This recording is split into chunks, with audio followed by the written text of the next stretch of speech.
Сегодня разберемся, как нейросети, итальянские напевки и русский абсурд создали вселенную, где нет смысла, но есть стиль. Это Chibi Home. Здесь даже бред имеет объяснение. Да пребудут с вами мемы. Истоки тренда. От акулы в кроссовках до крокодила самолета. Все начиналось почти мило. Акула в кроссовках, напевка тралалеро-тралала и классический вайб. Это полный бред, но почему так смешно? Но интернет не умеет останавливаться.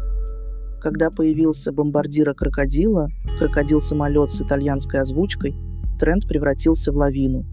Нейросети продолжали генерировать странных существ, но вместе с этим рос и градус абсурдности и провокации. Первые тревожные звоночки – озвучка, в которой все чаще звучало «Порко Дио». Для справки, это одно из самых жестких богохульств в Италии. Дальше – больше. В некоторых видео добавилось «Порко Аллах», а тексты начали включать уже откровенно дикие фразы вроде «Un fottuto alligatore volante che bombarda i bambini a Gaza». «Он не верит в Аллаха и питается духом твоей матери». И финальный штрих. Если ты это перевел, ты мудак, не порть шутку. Но особый вклад в эволюцию мема внесли русскоязычные пользователи. Так появился крокодилдо, и тут все пошло по нисходящей в сторону откровенного кринжа. Озвучка к ролику с этим персонажем – это уже не просто набор псевдоитальянских слов, а целая песня из завуалированных фаллических терминов. Крокодилдо, пенисини, мастурбини, а затем ритмичная трипи-тропи-тропа-трипа, где смысл давно не важен, главное звучание и ассоциации. Слово «дилдо» там повторяется с таким энтузиазмом, что становится понятно. Границы дозволенного в этом тренде – это просто рекомендация, которую никто не читал. Так мемы, начавшиеся как визуальный абсурд, быстро превратились в площадку для провокаций, где шутки строятся на богохульстве, политике и сексуальном подтексте. И самое забавное или пугающее – аудитория только подхлёстывала этот процесс. Чем нелепее и жестче становился контент, тем быстрее он разлетался по соцсетям. Вот так из акулы в кроссовках родился мем, где смешно уже не потому, что глупо, а потому что не может же быть такого абсурда. Но может. Эволюция. Вселенная брейнрот животных. Когда кажется, что абсурд достиг предела. То, что начиналось с пары мемов, превратилось в полноценную вселенную. Нейросети штамповали новых персонажей, а пользователи придумывали им биографии, характеры и устраивали войны. Главные герои этой странной саги, конечно, бомбардиры-крокодила и тралалела-тралала. Но дальше появились десятки брейнрот животных. Вот, например, бобрита-бандита, бобер-гангстер с сигарой и винтовкой. Лирили-ларила, гигантский слон-кактус в сандалиях под сюрреалистичными будильниками. Пингвинатор-терморегулятор, кондиционер с телом пингвина. Ну и, конечно, тунг-тунг-тунг-саур, дубинка с глазами и битой в руках. Что это? Никто не знает, но все смеются.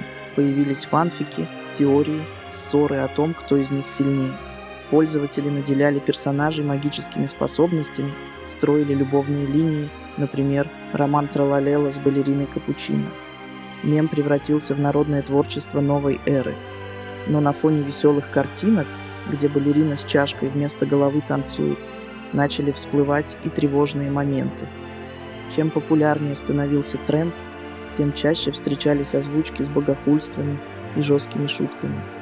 И это подхватывали дети, которые бездумно повторяли фразы вроде «Порко Дио» или строки про бомбежку Газы.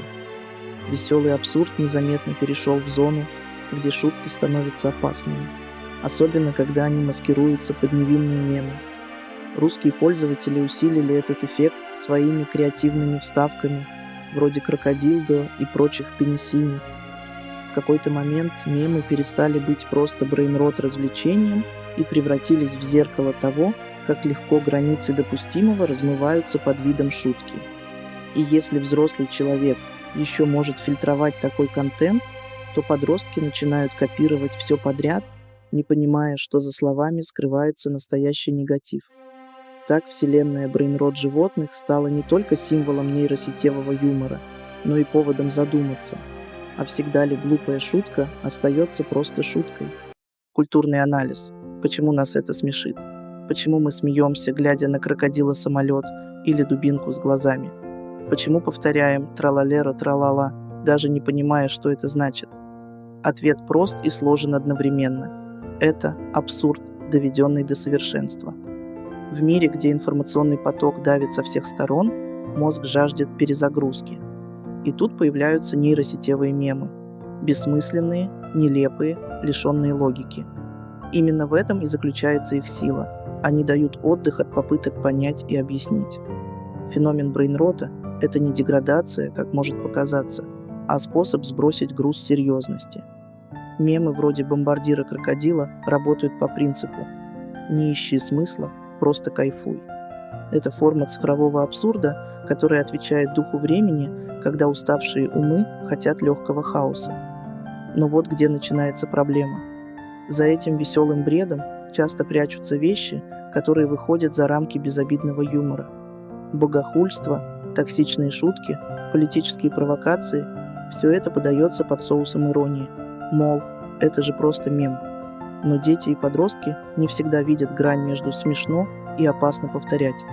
Когда в роликах звучит «Порко Дио», «Порко Аллах», а персонажи становятся частью шуток про войну или фаллические символы, это уже не просто нейросетевой креатив, а отражение того, как легко культура переходит от невинного абсурда к нормализации жестких тем. Мы смеемся, потому что так устроен наш мозг, нелепое разряжает обстановку. Но важно помнить, что любой юмор – это зеркало общества. И если в этом зеркале все чаще мелькают образы крокодилда или шутки про бомбардировки, стоит задуматься, смеемся ли мы над шуткой или над тем, что это стало нормой. Как мем вышел за пределы интернета? Когда мем становится по-настоящему великим. Правильно, когда его можно купить. Вселенная брейнрот животных давно перестала быть просто цифровым развлечением.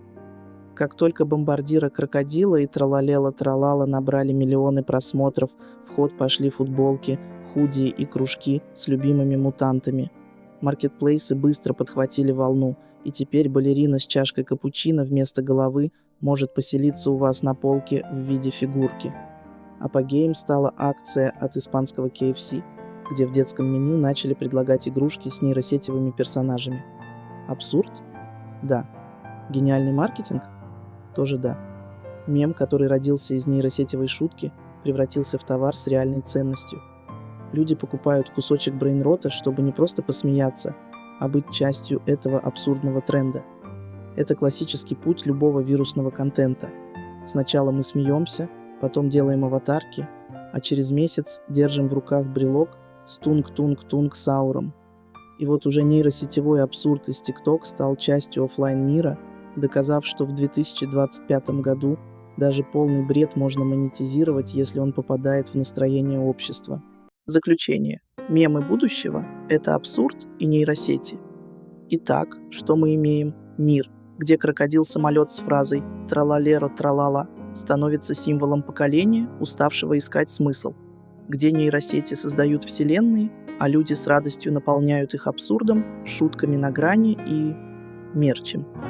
Веселые картинки – это только вершина айсберга. Под ней вопросы о границах юмора, ответственности и том, как цифровая культура влияет на нас и наших детей. Так что в следующий раз, когда из TikTok, задумайтесь. Да пребудут с вами мемы. Это была Ульяна и канал UM Home. Подписывайтесь, чтобы разбираться в мемах не хуже, чем Бобрита Бандита в темных делах.